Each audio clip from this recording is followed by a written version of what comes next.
प्यारे बच्चों, coral publishers की संस्कृत श्री पाठ्य पुस्तकम आज हम प्रारंभ कर रहे हैं और यहाँ हम प्रारंभ करेंगे कक्षा 5 की पुस्तक।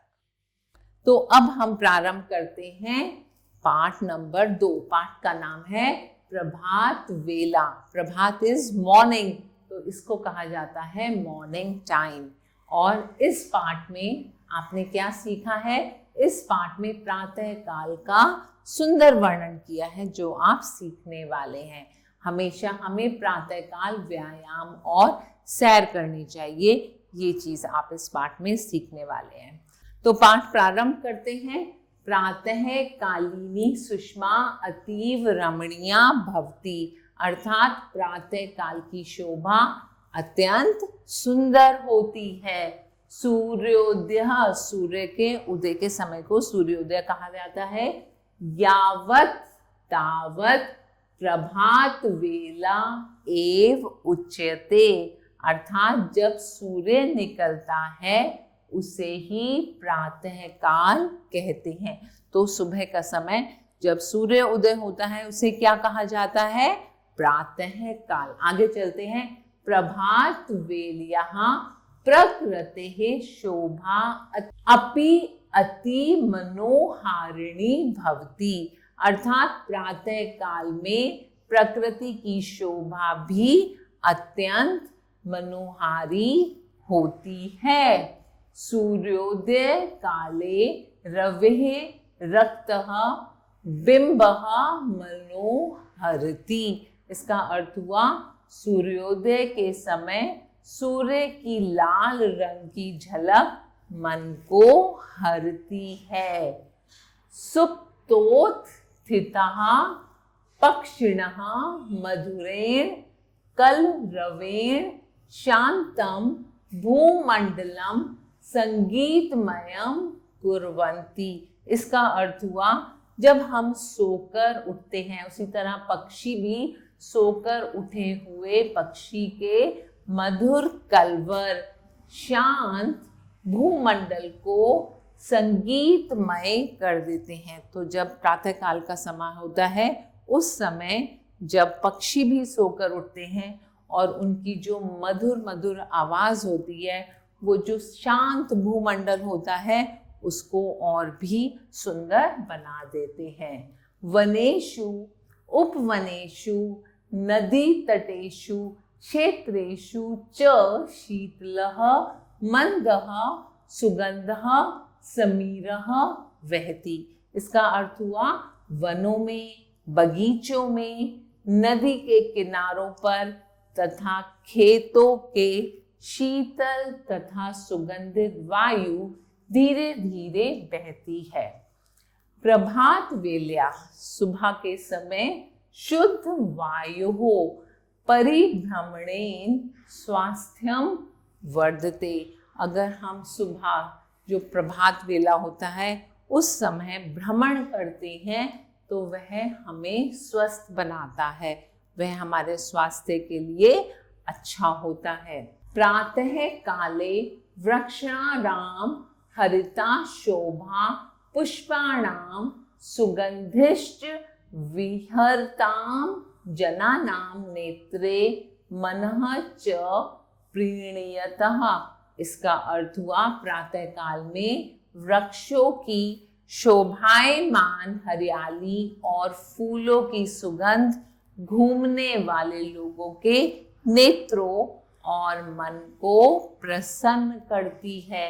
ब्रह्म मुहूर्ते विद्यार्थिनः, ब्रह्म मुहूर्त का मतलब प्रातः काल का समय जो सुबह सुबह का समय होता है। विद्यार्थिनः उत्थाय विद्याम अति गच्छन्ति, तो ब्रह्म मुहूर्त में जब बच्चे उठकर पढ़ते हैं और वो सुबह सुबह उठकर अपने को पढ़ाई में बिजी कर लेते हैं, विद्या ग्रहण करते हैं, तो वो बहुत ही विद्वान बन जाते हैं।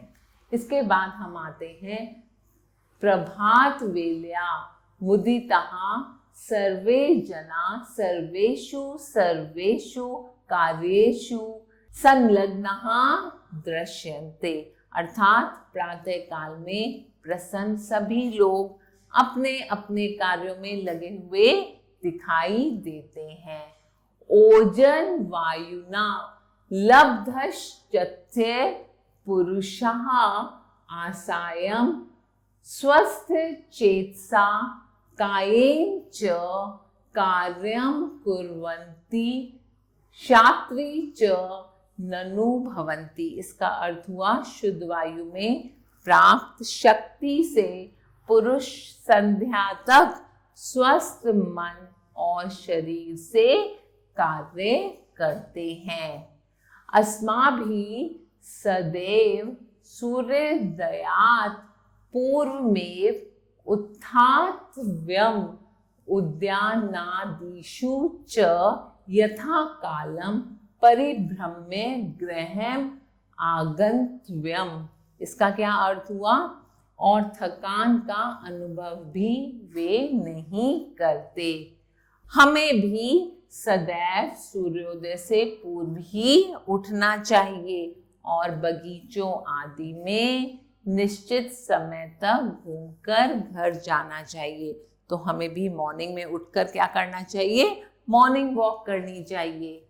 अथ स्नानादि तो निवृत्ते विद्याभ्यासने अन्येषु व्यवहारेषु व प्रवर्तितव्यम्। इसका अर्थ क्या हुआ?